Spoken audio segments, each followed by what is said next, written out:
मेरा नाम हर्षा है। मेरा बाप बचपन में ही माँ को छोड़कर चला गया था और दूसरी औरत से शादी रचा ली। मैं इकलौती बेटी थी, लेकिन हालात की बदकिस्मती ने मेरी किस्मत भी काली कर दी थी कि मुझ अकेली को भी लाड प्यार ना मिल सका जो अक्सर लाडले बच्चों को मिलता था। मैंने होश संभालते ही माँ को यूं ही अपने और मेरे लिए मेहनत मजदूरी करते हुए देखा था। हम मामा के घर रहते थे और मेरी मामी बहुत ही ज़्यादा झगड़ालू टाइप की औरत थी। मेरी माँ बंगले पर काम करके वापस आने के बाद मामी के घर का सारा काम करती थी, लेकिन फिर भी मामी खुश ना होती। मामा चुपचाप सब कुछ देखते रहते, मगर बहन के खातिर पत्नी को कभी कुछ नहीं कहते थे।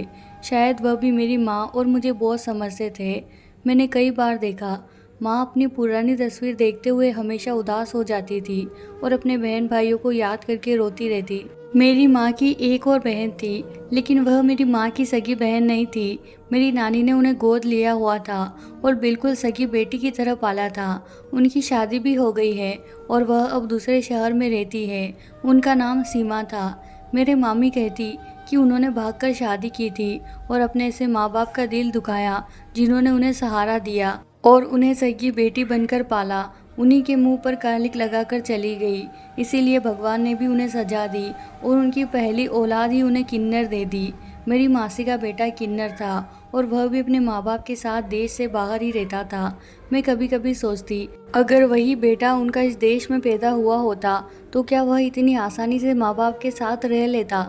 इसका जवाब सिर्फ नहीं में था। फिर उसकी परवरिश माँ बाप ने नहीं बल्कि किसी गिरोह ने करनी थी। यही सब हालात देखते और सहते हुए मैं जवान हो गई थी। मैंने खूब कद काट और रंग रूप निकाला था। मेरी खूबसूरती से हर कोई इम्प्रेस था।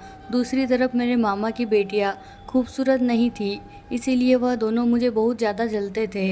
मामी का व्यवहार भी मेरे साथ अच्छा नहीं था। वह अक्सर मेरी माँ से कहती है कि बेटी पर नज़र रखो, कहीं यह भी अपने मासी के नक्शे कदम पर ना चल पड़े। मुझे मामी की बातों पर दिल से अफसोस होता कि ना जाने क्यों वह हम माँ बेटी के लिए इतनी नफरत दिल में रखती है, जबकि हम तो उनका बुरा नहीं सोचते। एक दिन मेरी सालगिरह पर मामी की तीनों बेटियां मुझसे कहने लगी, आज हम तुम्हें घर से बाहर घुमाने फिराने ले जाएंगे, तुम बस अपनी माँ से अनुमति ले लो।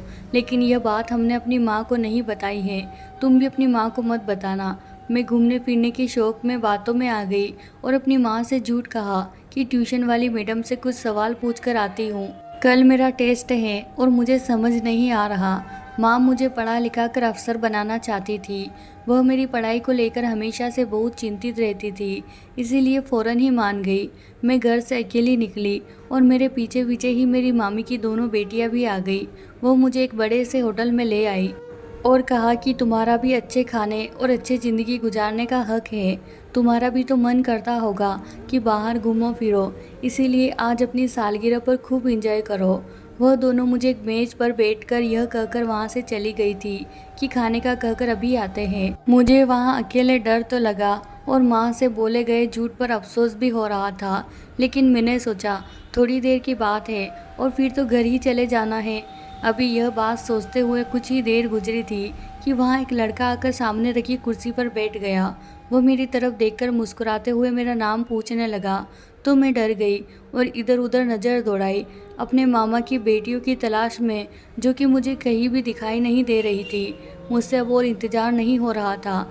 मैं जल्दी से खुद ही उठकर घर की तरफ चल दी, क्योंकि मुझे अब यहाँ बैठना ठीक नहीं लग रहा था। मैं एक रिक्शा पकड़कर घर की तरफ चल पड़ी। जब मैं घर पहुँची तो मेरे पैरों तले से ज़मीन निकल गई, क्योंकि मामा की दोनों बेटियां तो घर वापस आ चुकी थी और बाहर आंगन में बैठी थी, जबकि उसी आंगन के बीचों बीच मेरी माँ बेटी अपना सर पकड़े हुए थे और मामी ने चीख चीख कर घर की चारों दीवारें हिला दी थी।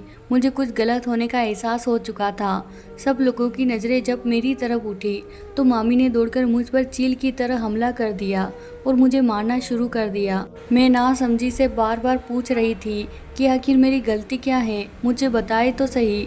इस सारे तमाशे में मेरी माँ खामोश बैठी मुझे पीटता हुए देखती रही। मुझे अपनी माँ की बेहिसी पर बहुत सदमा पहुँचा कि वह अपनी बेटी को ऐसे कैसे किसी के हाथों रुसवा होता देख सकती है।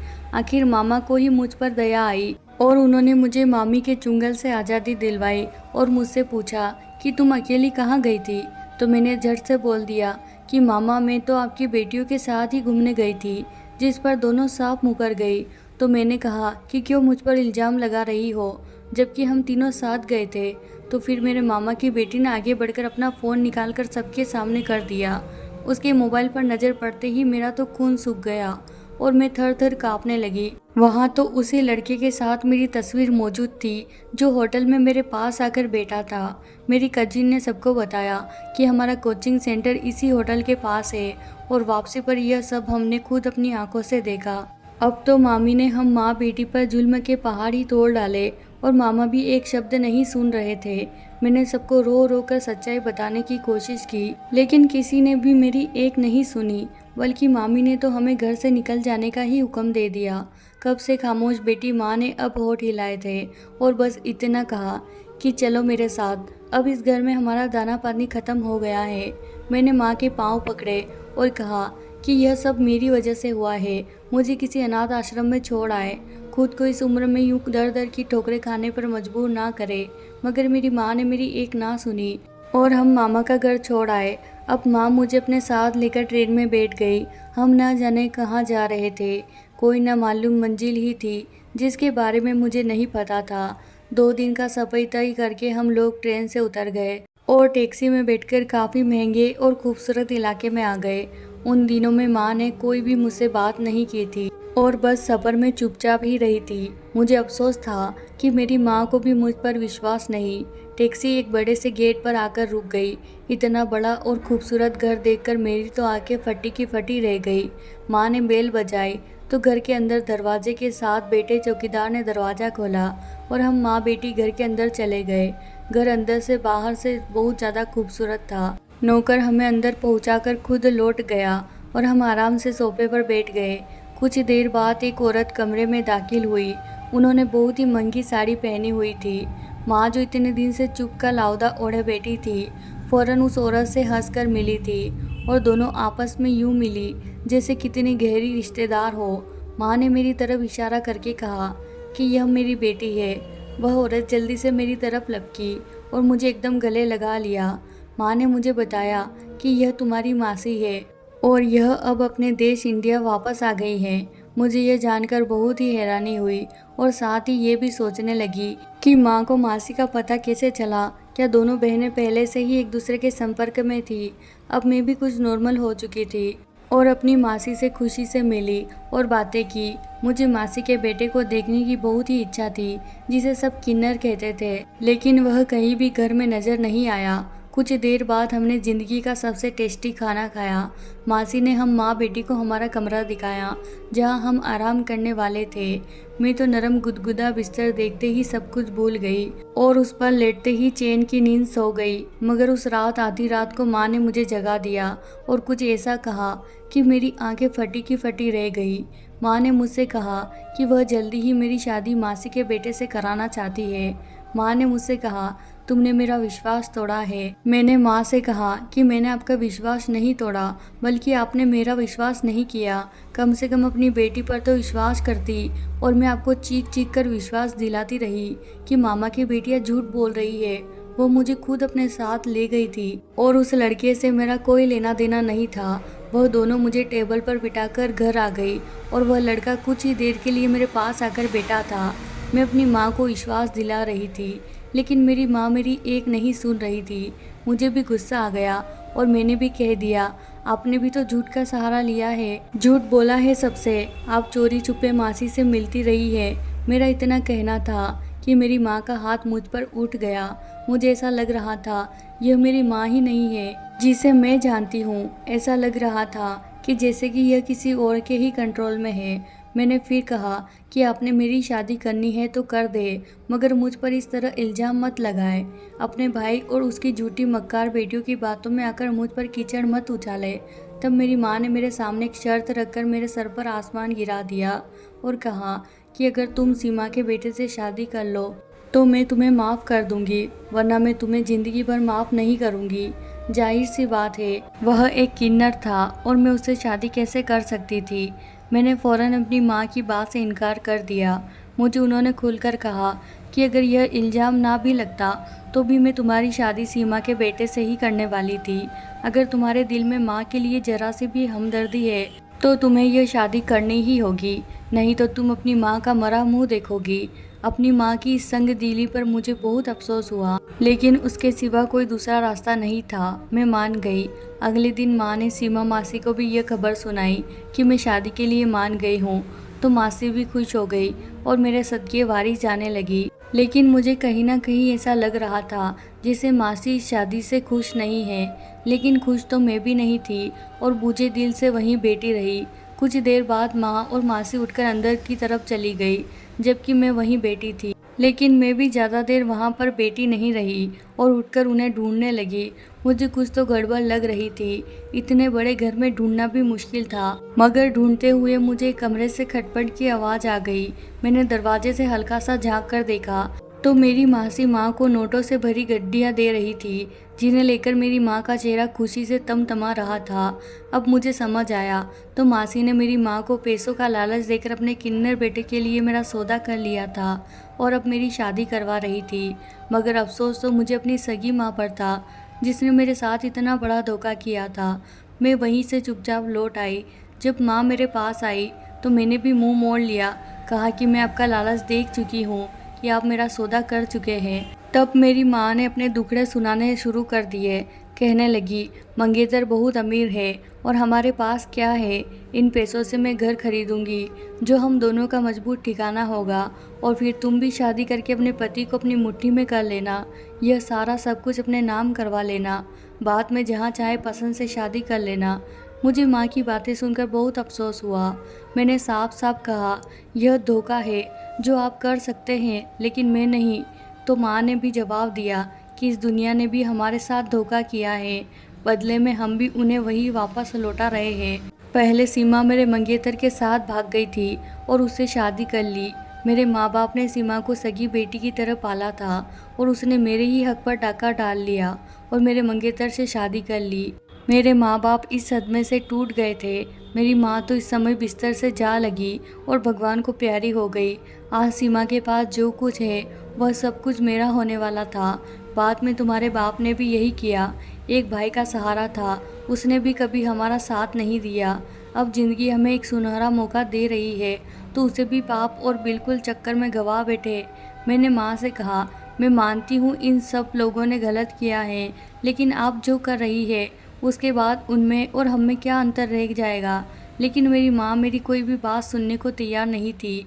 उस रात माँ मुझे वहीं अकेला छोड़कर चली गई। सुबह उठने पर सीमा मासी का व्यवहार भी बदल चुका था, क्योंकि उन्होंने मेरी कीमत चुका दी थी। अब मैं एक तरह से उनकी गुलाम थी। सीमा मासी ने मुझसे कहा कि वह आज ही मेरी शादी अपने बेटे से करवाएगी। इस शादी के लिए मैं बिल्कुल भी दिल से राजी नहीं थी, मगर मेरी माँ की लालच ने मुझे भी चुप करने पर मजबूर कर दिया था। और उसी दिन बहुत ही सादगी से मेरी शादी साहिल से हो गई। बहुत ही सादगी से शादी हुई थी, कोई भी मेहमान शामिल नहीं हुआ था और पता नहीं मेरी माँ भी कहाँ चली गई थी। माँ के लालच पर मुझे दिल से बहुत दुख था। रात होते ही मुझे मेरे पति कमरे में पहुँचा दिया गया, जहाँ मैं पहले कभी नहीं आई थी। मगर अब तो इसी कमरे में न जाने कब तक घुट घुट कर ज़िंदगी गुजारनी पड़ेगी। मुझे अपनी मासी की चालाकी खुली गुस्सा आया। कैसे पहले उसने मेरी माँ के हाथ पर डाका डाला और अब उन्होंने अपने किन्नर बेटे के लिए मेरा सौदा कर लिया। मैंने अपने पति को अब तक नहीं देखा था। पता नहीं सीमा मासी ने मुझे अपने बेटे को देखने क्यों नहीं दिया था। फेरों के समय भी मेरे पति के चेहरे पर सेहरा पड़ा था। मैं चुपचाप बैठी हूँ, अपने पति का इंतजार कर रही थी और तभी मेरी निगाह अचानक कमरे के दरवाजे की तरफ उठी। मेरा पति जो अभी अभी कमरे में दाखिल हुआ था, लेकिन उस पर निगाह पड़ते ही मेरी आंखें खुली की खुली रह गई और मैं उससे अपनी निगाहें हटाना ही भूल गई। आने वाला इंसान बहुत ही खूबसूरत और हैंडसम था। कहीं से भी वह किन्नर नहीं लग रहा था, लेकिन हकीकत तो यही थी कि वह अधूरा था। मेरा दिल फिर दुख से भर गया। वह इंसान मेरे पास आकर बैठ गया। मुझे विश्वास नहीं हो रहा था कि इतना खूबसूरत मर्द मेरा पति हो सकता है। उसने अपनी भरपूर मर्दाना आवाज़ में मेरा हालचाल पूछा, जिसका मैंने कांपती हुई आवाज़ में जवाब दिया, क्योंकि उस समय मैं हैरत के समंदर में गोते खा रही थी। साहिल ने मुझे मुंह दिखाए में कीमती तोहफा दिया और मेरे हाथों को चूम लिया। मुझे विश्वास ही नहीं हो रहा था, भला एक किन्नर क्या मनाता। लेकिन साहिल धीरे धीरे मेरे करीब आता जा रहा था। मेरे हाथों से होते हुए उसका स्पर्श मेरे चेहरे तक पहुंच चुका था और उसकी गर्म सांसों में पिघलती जा रही थी। मेरे दिल में जो डर बैठा हुआ था वह खत्म हो गया। मुझे विश्वास हो गया कि मेरी ज़िंदगी अब बहुत ही अच्छी हो जाएगी। मेरा पति तो एकदम ठीक था, उसमें कोई कमी नहीं थी। मैंने बहुत ही रिलैक्स होकर सोते हुए साहिल की तरफ निगाह डाली थी और उसके चौड़े से सीने पर सर रखकर सो गई। और सुबह होते ही एक शोर की आवाज़ से मेरी आंख खुली। मैंने देखा कि मेरी सांस मेरे कमरे में आ चुकी थी। मैं हैरान रह गई जब मेरी सांस के साथ एक लड़का तालियां बजाते हुए आया और मेरे बराबर आकर बैठ गया। मैं हैरत से चीख मारकर दूसरी तरफ खिसक गई। आने वाले इस लड़के का अंदाज बिल्कुल वैसा ही था जैसा किन्नरों का होता है, जबकि मेरा पति कमरे से गायब था। मैंने पूछा, मम्मी जी ये कौन है? तो मेरी सास ने मेरे सर पर हाथ रखते हुए कहा कि यही तो तुम्हारा पति है। यह रात अपने दोस्तों के साथ बाहर गया हुआ था, देर से वापस आया है तो दूसरे कमरे में सो गया। मैं कभी अपने पति को देखती तो कभी रात के मंजर को याद करती। मेरा दिल चाहा अभी ज़मीन फटे और उसमें समा जाऊं या कहीं भागकर चली जाऊं। मैं चाहते हुए भी अपनी सास को कुछ नहीं बता पा रही थी कि रात मेरे कमरे में कोई और था और मैं तो उसे अपना सब कुछ सौंप चुकी थी। कितना बड़ा मजाक हुआ था मेरे साथ। मैं खुद को संभालते हुए जल्दी से उठकर अपना हुलिया ठीक किया और अपने असली पति को देखा, जो कहीं से भी मर्द नहीं लग रहा था। दुबला पतला शरीर और ऐसे रंग ढंग से मचल रहा था जैसे कोई लड़की अदाएं दिखा रही हो। उसने चेहरे पर मेकअप भी कर रखा था और जोर जोर से तालियां भी बजा रहा था। रात मेरे कमरे में जो आया था 6 फीट का लंबा चौड़ा पूरा मर्द था और बहुत ही हैंडसम था। रात वाला एक एक दृश्य मेरी आंखों के सामने घूमने लगा। मेरी आंखों से 2 आंसू लुढ़क गए। इस किन्नर के साथ मैं अपनी पूरी ज़िंदगी कैसे गुजार सकती थी, मगर क्या करती। मैं चुप हो गई। मेरे पति को मेरी बिल्कुल बराबर भी परवाह नहीं थी। वह तो बस अपनी ही शौक में गुम रहता था और मुझे बहुत कम बात करता। मैं भी भगवान का धन्यवाद करती कि वह मुझसे कम मिलता है और अपनी अलग दुनिया में बिजी रहता है। कुछ समय बाद मेरे किन्नर पति ने वापस जाने का फैसला कर लिया। मेरी सास मुझे भी मेरे पति के साथ भेजना चाहती थी, लेकिन अभी मेरे पेपर तैयार नहीं थे और मेरा भी जाने का कोई इरादा नहीं था। मैं तो खुश थी कि अच्छा है यहाँ से चला जाए। बार बार मुझे अपने सामने देखकर मुझे घिन आती थी और फिर कुछ ही समय के बाद वह चला गया। अब इस इतने बड़े घर में मैं और मेरी सास अकेले रह गए थे। घर में पड़े पड़े क्या करती, अपनी सास के साथ कामों में हाथ बटाने लगी। सबसे पहले किचन की जिम्मेदारी अपने सर पर ले ली। मैं रोज़ नए खाने बनाती। मेरी सास अब मुझसे बहुत खुश रहती है। मैं अपनी सास के साथ बाहर भी जाने लगी थी। मेरी ज़िंदगी में अब कोई भी कमी नहीं बची थी सिवाय सच्चे प्यार के और एक हमदर्द हमसफ़र के। कभी कभी मुझे उस लड़के की बहुत याद आती जो उस रात मेरे कमरे में आया था और मेरा सब कुछ छीन कर ले गया था, मेरा चैन सुकून सब कुछ।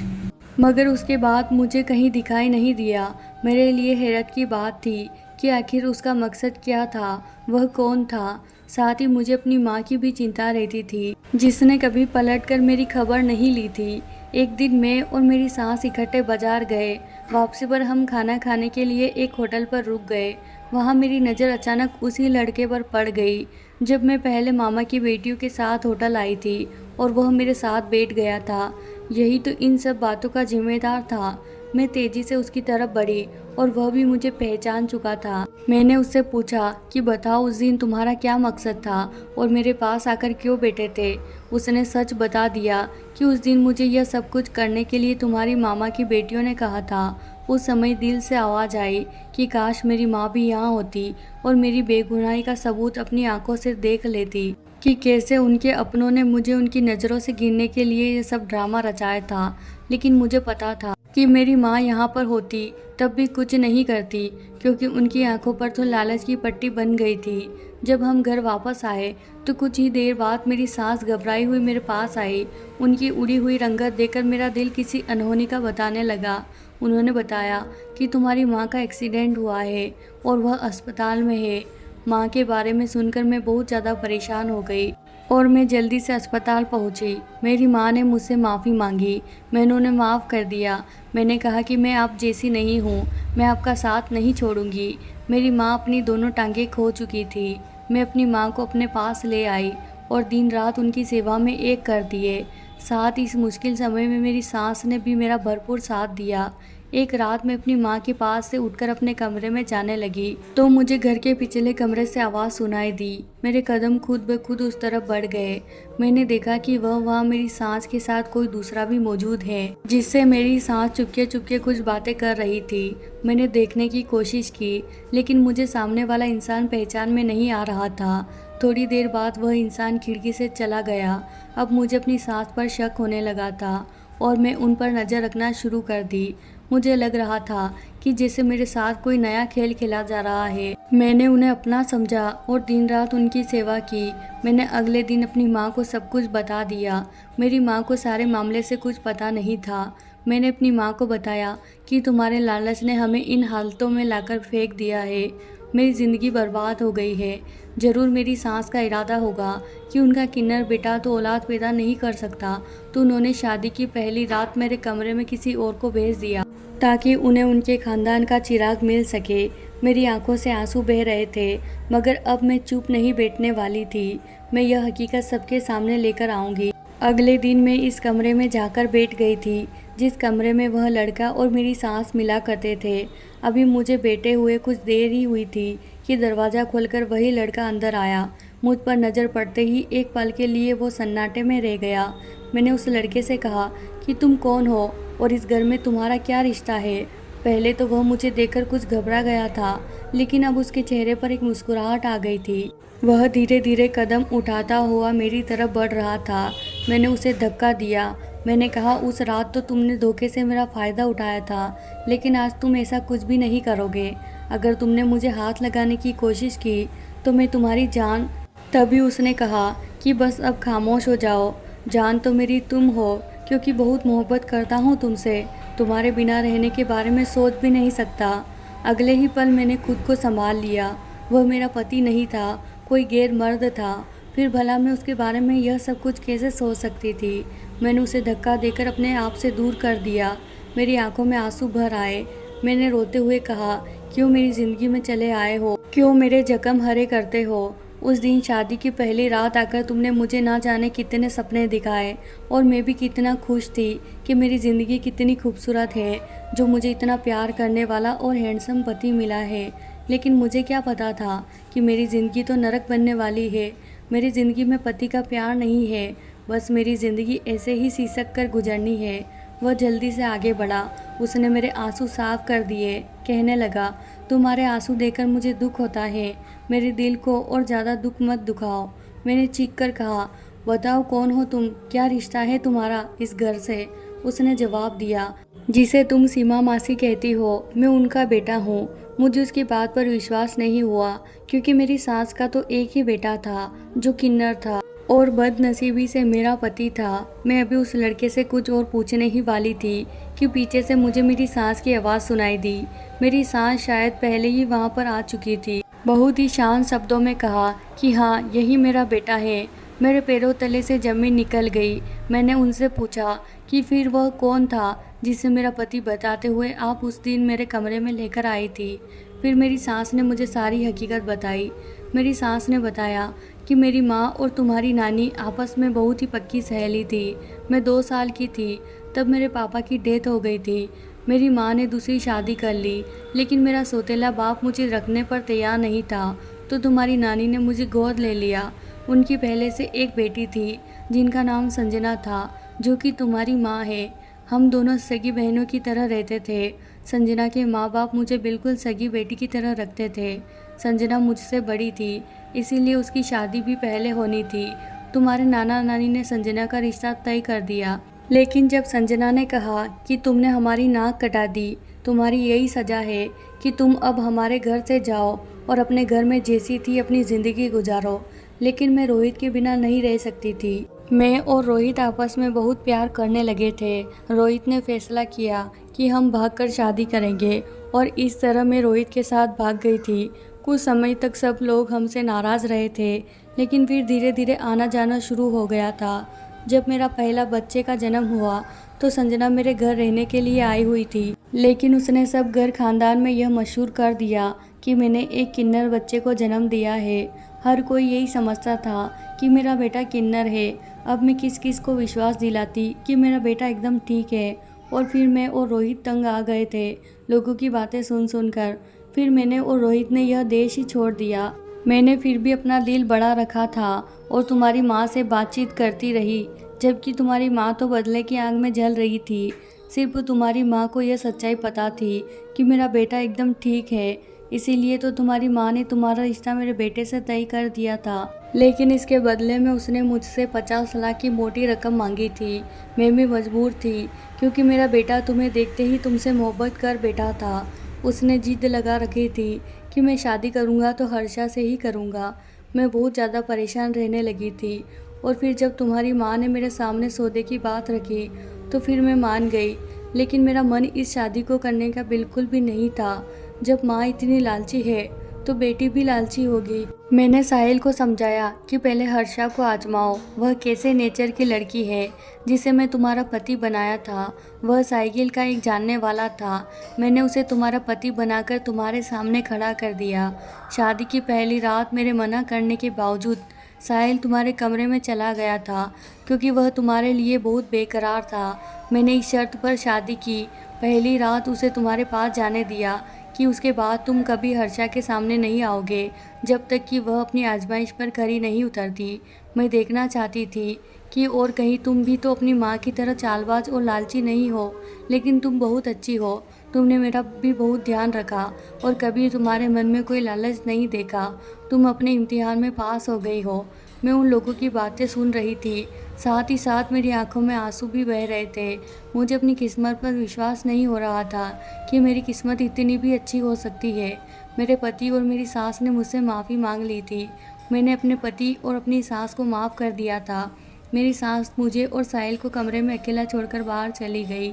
साहिल ने बेकरारी से मुझे बाहों में भर लिया और इस बार मैंने भी उसकी बाहों से निकलने की भी बिल्कुल कोशिश नहीं की थी। अब मैं अपने पति साहिल के साथ ही रहती हूँ। दुनिया हमारी जोड़ी को सराहती है। कुछ ही समय के बाद मेरी माँ दुनिया से चली गई थी। मुझे खुशी इस बात की है कि जाते जाते उन्हें अपनी गलती को सुधारने और अपने पाप की माफ़ी मांगने का मौका इस दुनिया में ही मिल गया था। उन्होंने मेरी सास से माफ़ी मांग ली थी और मेरी सास ने भी उन्हें खुले दिल से माफ़ कर दिया था। तो प्यारे दोस्तों, ये थी हमारी आज की कहानी। दोस्तों, सबसे पहले तो मैं आपसे माफ़ी मांगना चाहती हूँ, क्योंकि बैकग्राउंड में बहुत ज़्यादा नॉइज़ हो रहा है, इसलिए वीडियो में बहुत सारी आवाज़ें आ रही होगी, उसके लिए दिल से माफ़ी। वीडियो पसंद आए तो वीडियो को लाइक कीजिए और चैनल को सब्सक्राइब करना ना भूलें।